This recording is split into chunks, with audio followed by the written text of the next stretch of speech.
Please join me in welcoming our Session 2 panel. This session is about beating the bots, how to get your pre-sales resume seen and chosen. Please join me in welcoming our host, Frank Gorman, Senior Manager of Sales Engineering at Relativity, Josh Leonards, Sales Engineering Lead at Enlightened, Raphael Joseph, co-founder at We Are Agentic, and Natalia Silva, Global Talent Traction Partner at Wise. So happy to have you all here to talk about this very important topic. Take it away, Frank. Yeah, hey, thanks so much, Courtney. And hi, everyone. Welcome. And big thanks to the last panel for such a phenomenal lead-in. Really, really appreciate that. Today on our panel, we're tackling a challenge many are facing currently, be they, kind of new sales engineers looking to get in the industry or experienced ones, automated screening tools. So we'll cover what AI screeners are really looking for through our panel and ways to stand out before a human even sees your application. So whether you're actively job hunting or just preparing for the future, we're hoping to give you practical tips to increase your visibility, relevance, and success. A quick note before we get started, we will be doing our best to save time for Q&A at the end. Please use the Q&A function in Zoom. That way we can keep track of all the questions. It's a little harder to keep track of them in chat.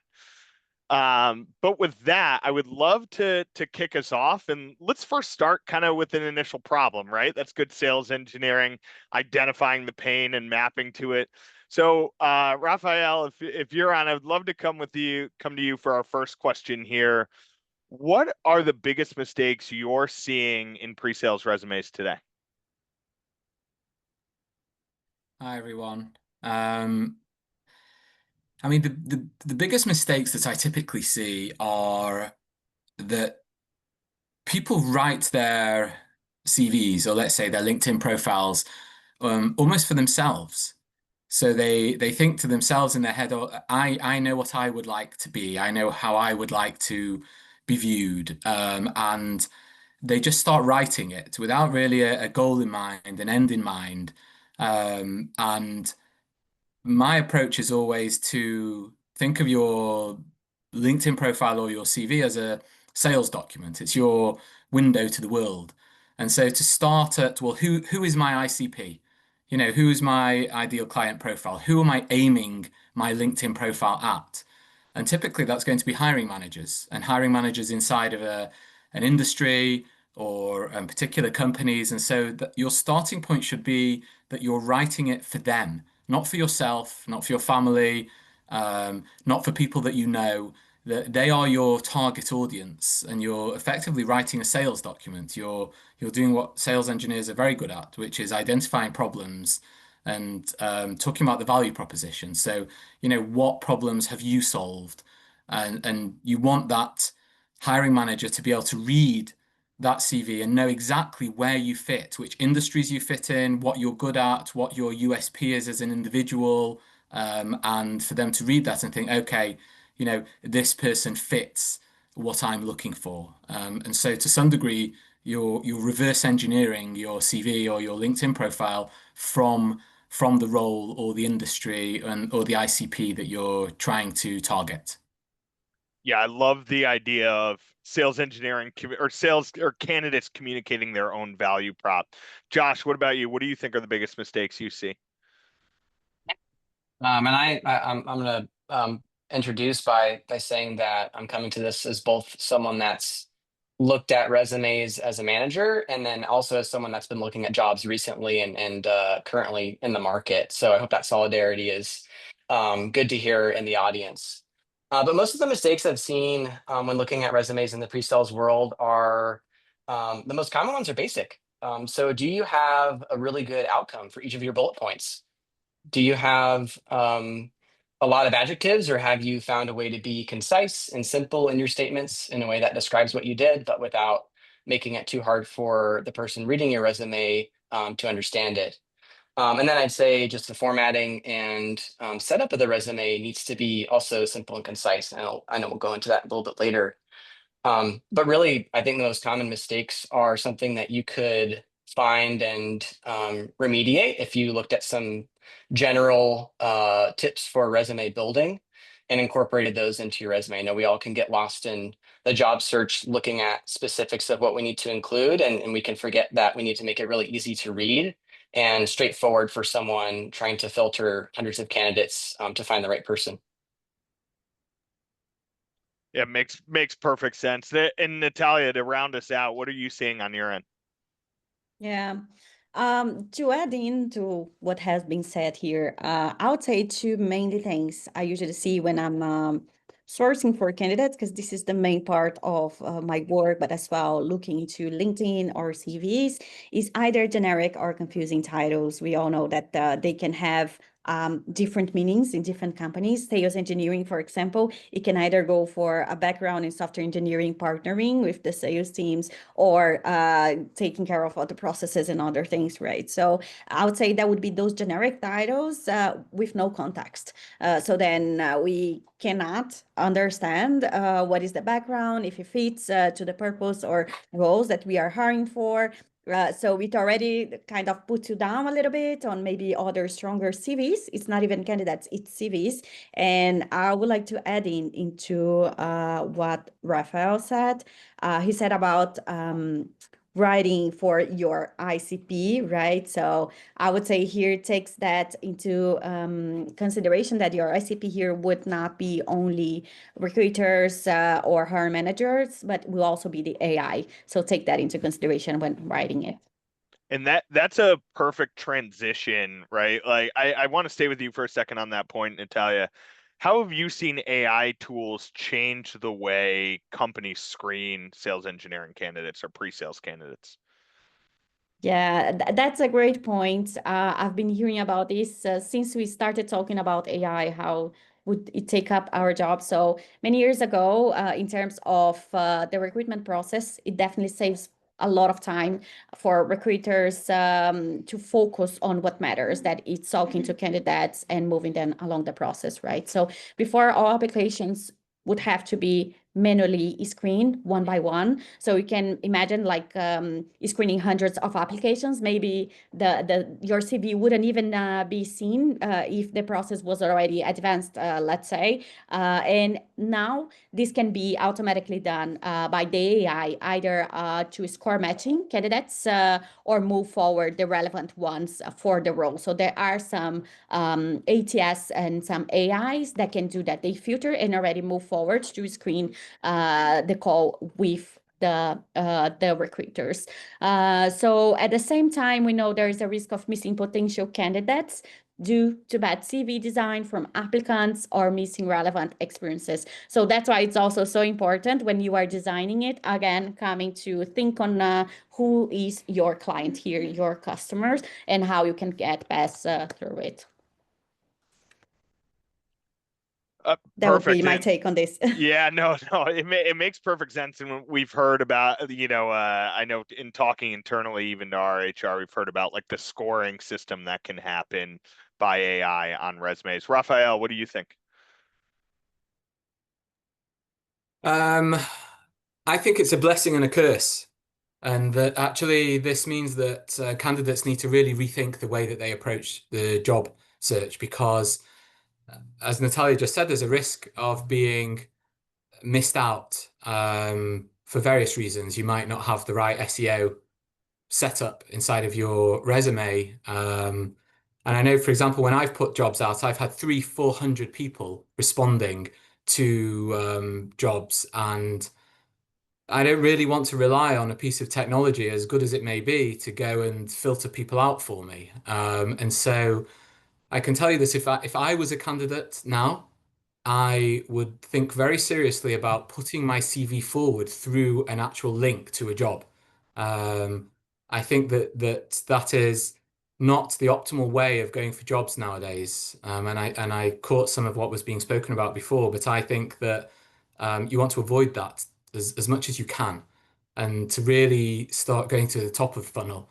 Going directly to the hiring managers, finding different ways of going forward. As good as a piece of software is, even an AI piece of software, you don't really want to be amongst those 400 people who put their CVs forward. And so I think this conversation personally is less about the relative benefits or not of that software. I think that people have to start thinking about different ways of approaching their job search entirely as a result of this. Yeah, and you know, it's funny you mentioned kind of being in the group of like the 400 people, right? I'd love to ask you all as well, like, what are some common reasons that candidates get filtered out if you're kind of in that like peloton almost, to borrow a cycling term, of applicants, right? What do you think, Josh? Natalia? Yeah, go for it. Yeah.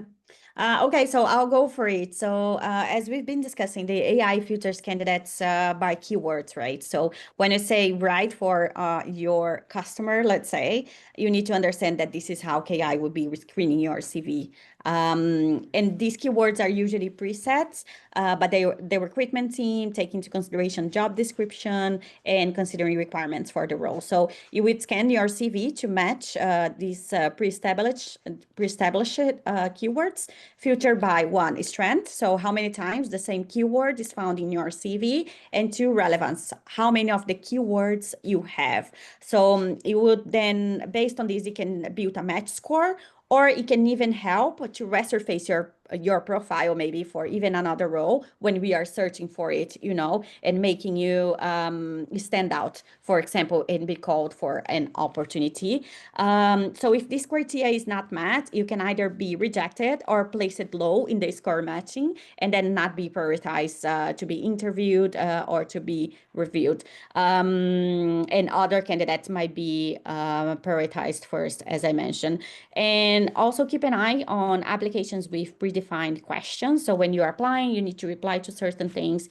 These are usually used to filter candidates with a certain criteria, commonly used for high volume roles. So for example, Rafael mentioned that he received 400 applications. Maybe in this case, it could help him prioritize those that fills certain criteria that he needs for his role. In here, I wouldn't say like never lie, because we also talk about the fitting, that is a culture fit, a technical fit. There are many things that goes through it, but just keep in mind when you are filling for all of those, your CV, your LinkedIn, and everything really in your application in the end. So yeah. And Rafael, it's a great points Natalia makes. What are you seeing on your end as far as why candidates still get filtered out by ATS systems?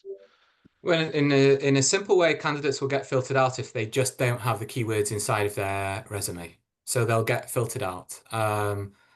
They'll get filtered out if they don't have the right job titles inside of their resume.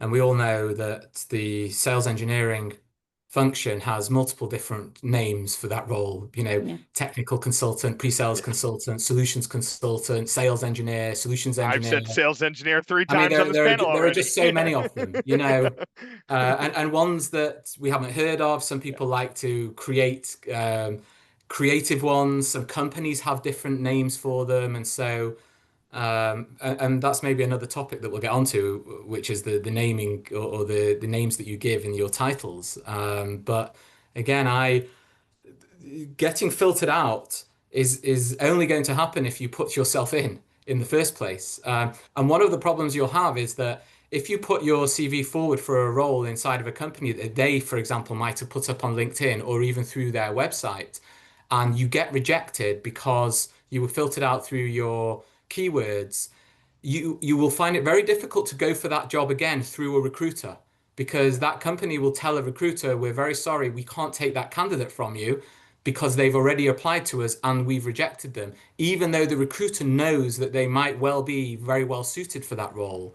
And so you might be doing yourself a disservice by actually putting your CV forward just through a generic link on the company's website or through LinkedIn. And again, I'd come back to what I was saying before. I really advise people the best way to get jobs now is either through a recruiter that knows you and that has a relationship with the client and is able to actually sell you into that client because they know a lot more about you than is on the CV. Or you're able to somehow build a relationship with that hiring manager yourself. I think it's a last resort to just throw yourself into the crowd and hope for the best. because you really aren't selling the best of yourself. And we'll get more into kind of some of those pre-apply tips a little later on in our panel. Natalia, I see you have your hand raised. Go for it. Yeah, to add on what Raphael was saying, we were talking about personal brand in the previous panel, right? So talking a lot about networking as well. So it's really important, as he mentioned. I love that you mentioned Raphael, for a recruiter that knows you or a hire manager, because this is not something that you only build like from night to day. It's not something that you come to someone and say, hey, I need a job. I saw this one. Can I interview? It's not how this works. They need to understand as well that this connects, you add value. So one of the things I always say is always invest in your networking and building this kind of relationships. So when you need, you are looking out there, you have those kind of contacts and relationship that you can go to and say, hey, I'm looking forward for it. There's any role in your company, are you hiring for? And I say this as sourcer expert. I receive lots and lots of messages, and honestly sometimes I don't even have the time to go through all of them and help them or see the fit with sometimes these roles that I'm not supporting at the moment, for example, and there isn't much I can do in that sense, or I can prioritize that, right? So I would say also focus on building those relationships as well, not to rely only on the applications or only on the AI. And Josh, one of the key things that Talia and Raphael both mentioned there was the importance of keywords, right? What tips do you have for striking a balance between that keyword matching and telling a human story? Yeah, great question. So let's say that we've done some networking, we've gotten it in, we're submitting a resume through a referral, but that resume still needs to match the ATS so that the hiring manager doesn't raise their eyebrows at it. What I've done, and I've had success with this, even reaching out to companies cold using this tactic, is to categorize the keywords by skills, experience, and descriptions. And so I think if any of you in the audience have tried using something like ChatGPT to customize your resume, what you might find is that it'll kind of overmatch it, and it'll basically give you a spit out of the job description, but in kind of a different part of speech where it's just using the I form instead of, the candidate needs to have these skills. And so one thing you can do, and feel free to reach out to me on LinkedIn to get the exact prompt. But one thing you can do is ask the AI tool, whatever you're using, to sort it by skills and experience. And that way you can get a summary of what skills and experience you're missing or might be missing from this version of your resume. And then you can think to yourself if you have any relevant experience that would speak to those gaps. And so I'd say, something I've learned in my job search and in reviewing others' resumes is that using automation really effectively has helped me focus more on the human side. I think oftentimes we can get fixated on the application process, making that perfect. Is my resume like completely, matching up to this job description? And really what it's helped me do is ease off of that a bit and spend a lot less time on that and focus more on the networking side.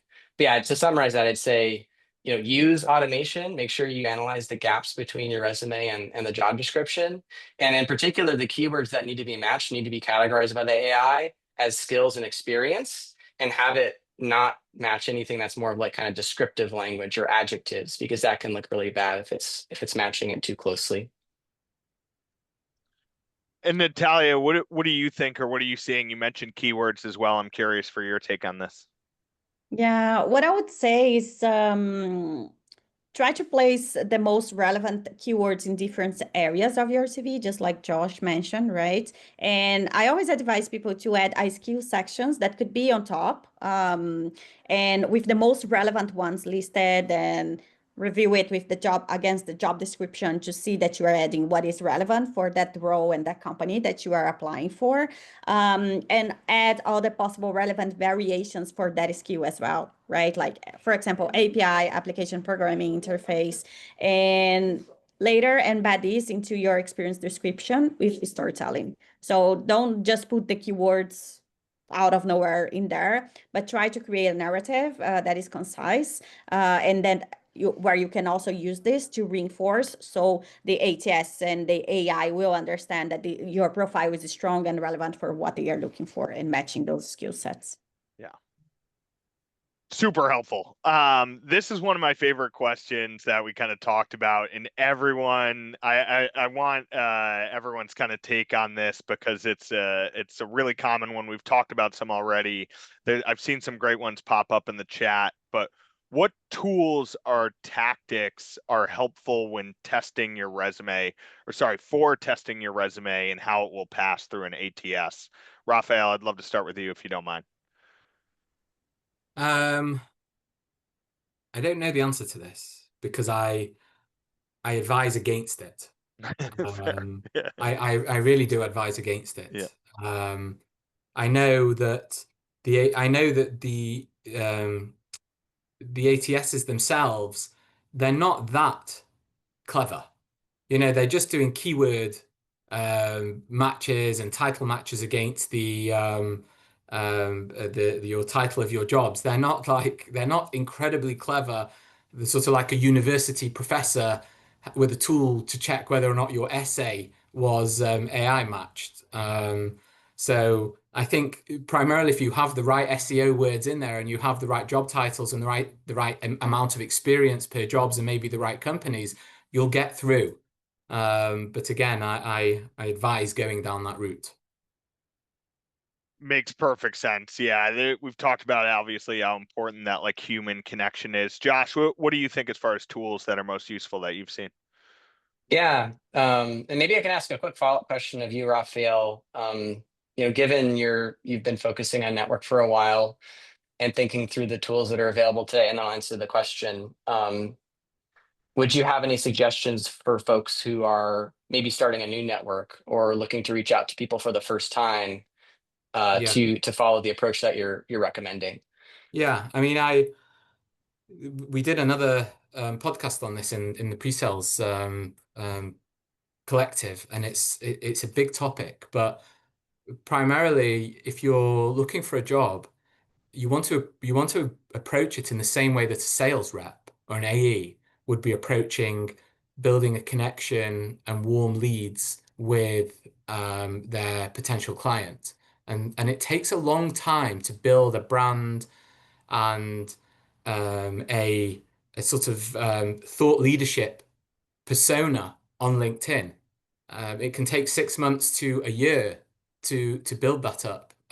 Probably closer to the year actually.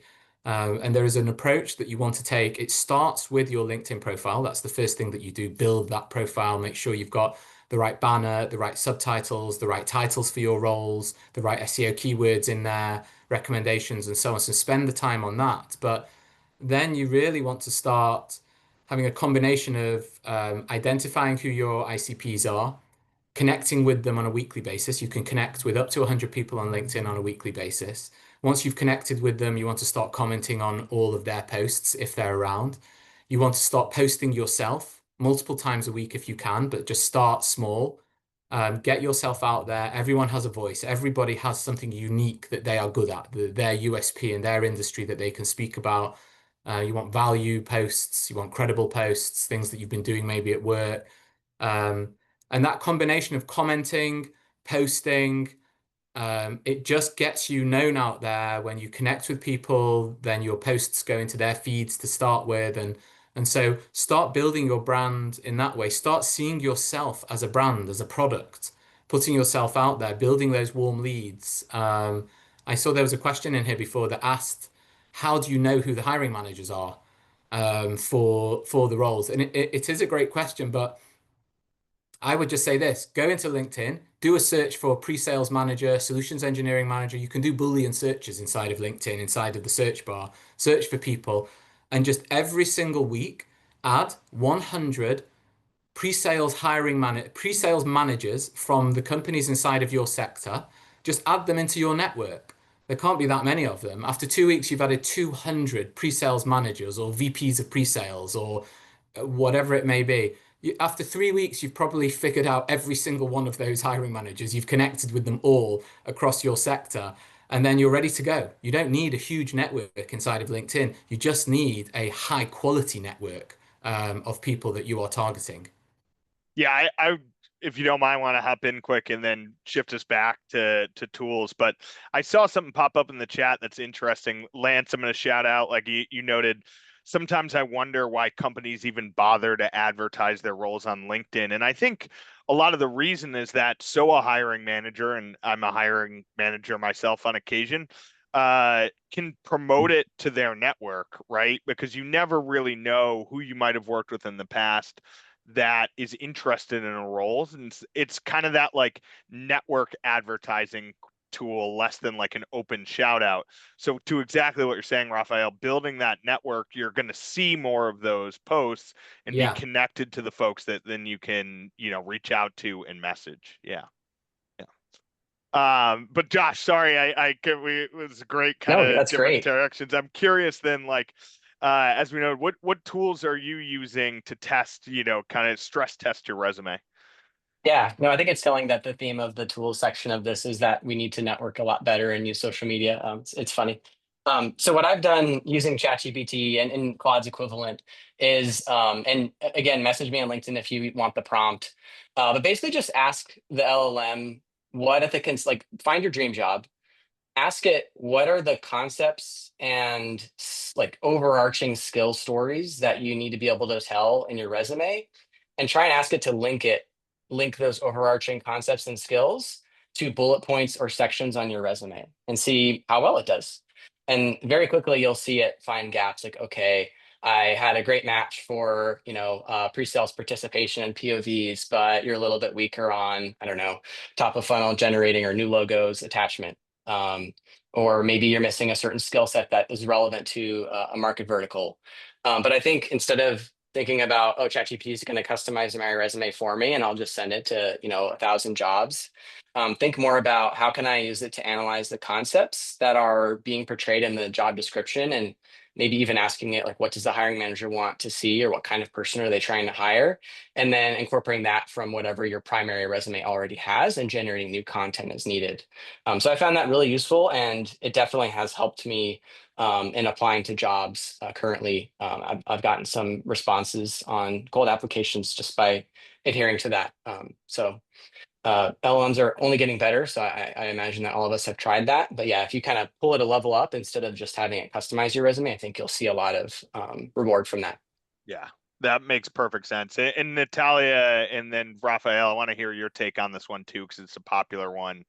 How are you using AI tools or recommend them being used in the process of writing the resume?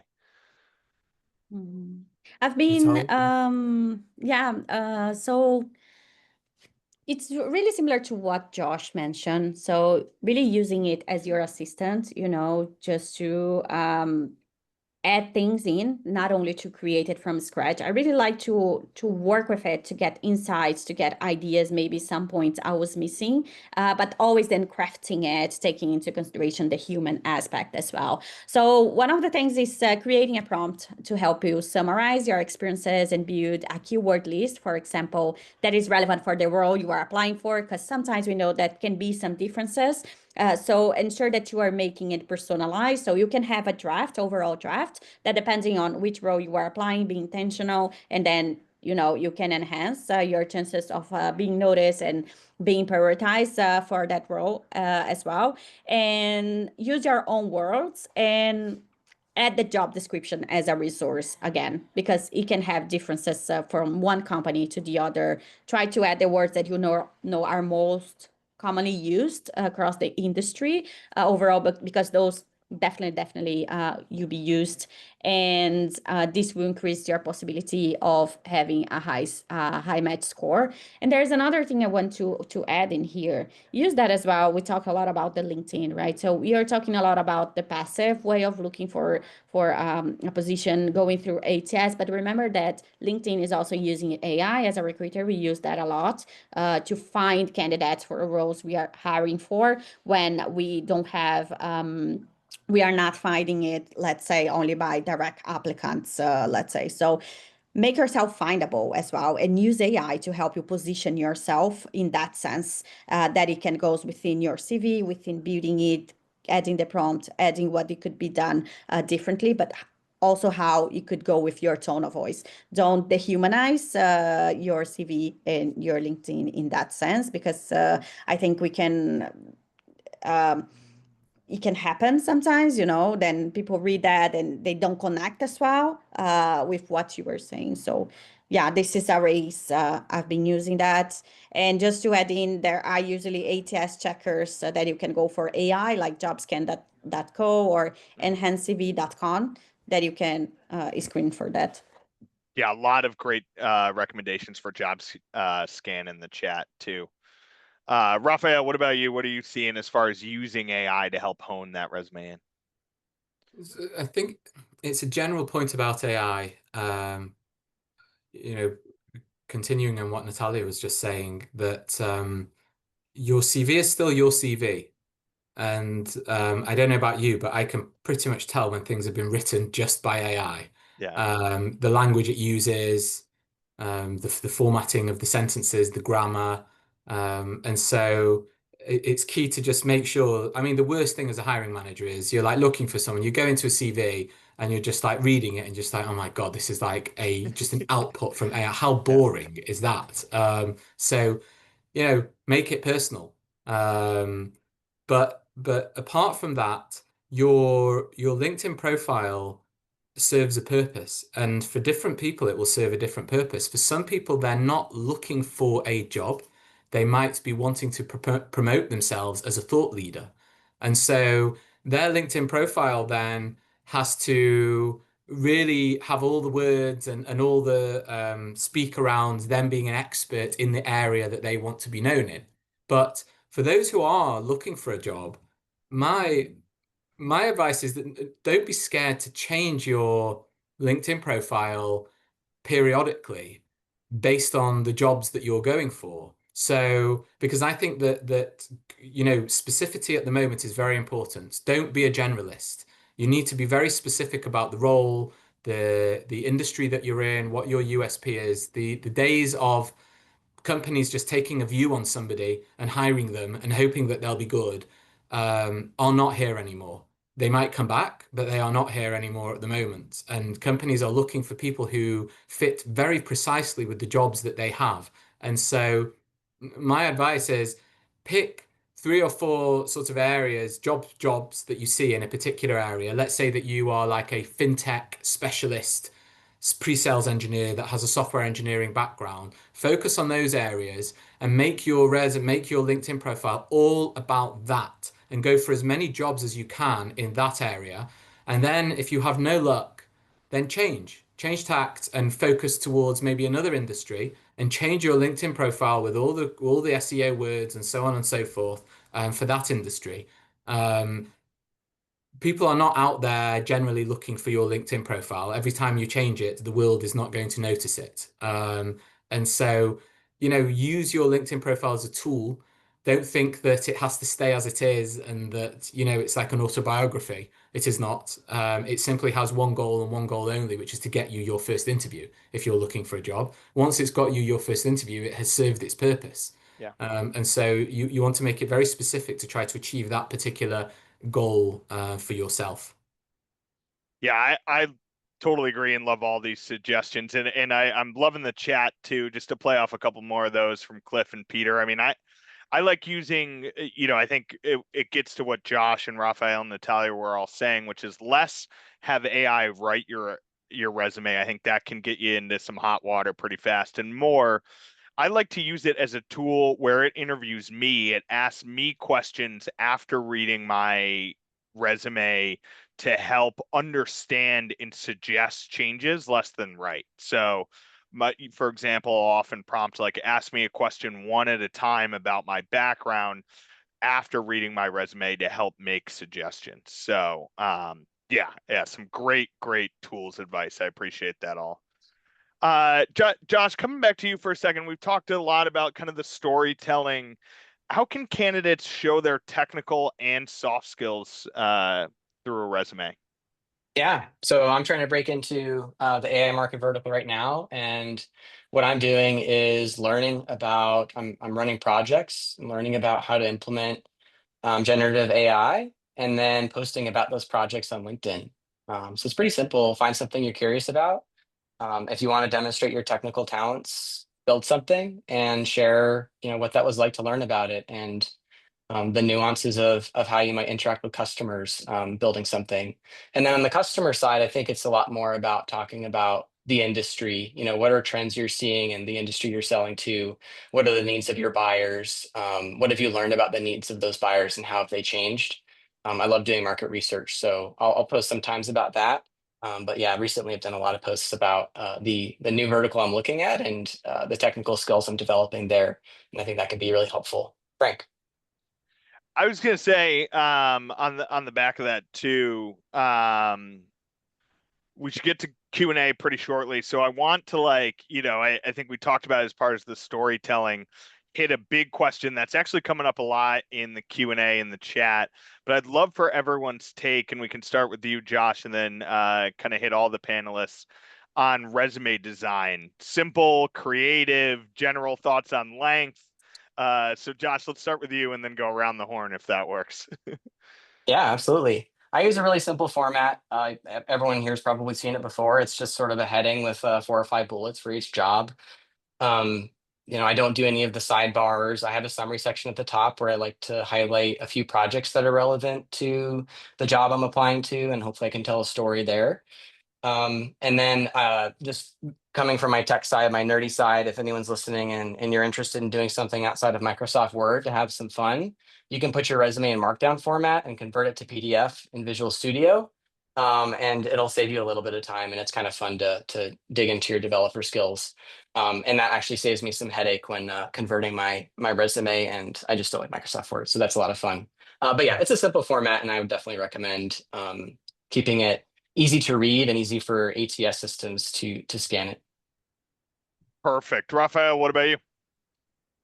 So your CV is not very important, not in comparison to your LinkedIn profile, because as Natalia was saying, your LinkedIn profile is actually used. It's a database, part of a database. There are 1 billion people on LinkedIn, and your profile is visible to all of them. And recruiters like myself, or internal recruiters like Natalia, will use a software called LinkedIn Recruiter, which is a hugely expensive piece of software delivered by LinkedIn that could be better, if I'm honest, but it's very expensive. And one of the things it does is that you're able to do searches, keyword searches, and Boolean searches in there. Some of the more technical recruiters can get go a bit crazy with these Boolean searches. They can be huge, and so your LinkedIn profile is very important. Your CV sits on your hard drive or in the cloud, and you only send it to the people who ask you for it, typically. And I care so little about a CV. I always just tell people, just focus on your LinkedIn profile and just export it to PDF if you really need to send somebody a CV. Unless, let's say, you're in sales or something like that, and you can't give the names of clients or the numbers of your targets and so on. But if I were to really be strict, I would say make sure your CV is never, ever over 2 pages long. No one even wants to read 1 page of a CV, never mind 2, and let alone going over that. So that is a really hard and fast rule. Make sure it's under 2 pages long and make it simple, attractive, but simple. Yeah, Natalia, what about yourself? I would like to add something here on that, because honestly, for me, we could drop CVs and use LinkedIn for all, but CV are still required by many companies. So another side, I would say, be flexible. Always have a draft, already in your drive or something. Because if you need to send it for someone, because sometimes some companies requires it, you can easily like add in anything that it's needed or update it and send it in. But definitely your LinkedIn, it's live. We usually think LinkedIn is not CV only, right? This is for businesses. This is for networking. This is for many different reasons. So I would say that in terms of LinkedIn, yes, if you have to prioritize something, do prioritize that, keep it up to date, and use it, as Josh mentioned, for example, with content and with sharing challenges that you have had helped to overcome or that you have had an impact, because in that sense you don't need to remember all of these all the time, be updating. This is already in your wall, right? So I usually see, when I screen CVs, I usually go try to find the person's profile, but usually it's the contrary that I find that CV has a lot of information, LinkedIn not so much. And sometimes if I pass by this person on LinkedIn, I would have, just click next because it didn't have enough information as I could see. So for the CV, if you have to do it, I always say, as Rafael mentioned, max 2 pages, really narrow it down. If it's 3 pages, it's already too much. Maybe you can work on the storytelling and on this piece. AI can help you to build that, the tools. It should also be clean, well designed and readable. So I never advise for columns, honestly, because for AI to read it, it's not the best for it to read it. So just keep it with the bullet points, as it was mentioned. Never add photos, honestly. I know sometimes some models comes already with the photo, but it's not needed. It's created by SS, so don't add it until it's requested. No tables, and prioritize text format, but think that AI should scan it, but also a recruiter will read it as well, and a hiring manager too. And you need to remember, in a select process, everything plays a role, right? So seeing a CV that is well formatted can also showcase your skills, like for organization, visualization, especially when you are working with pre-sales and you have to sometimes build documents for customers.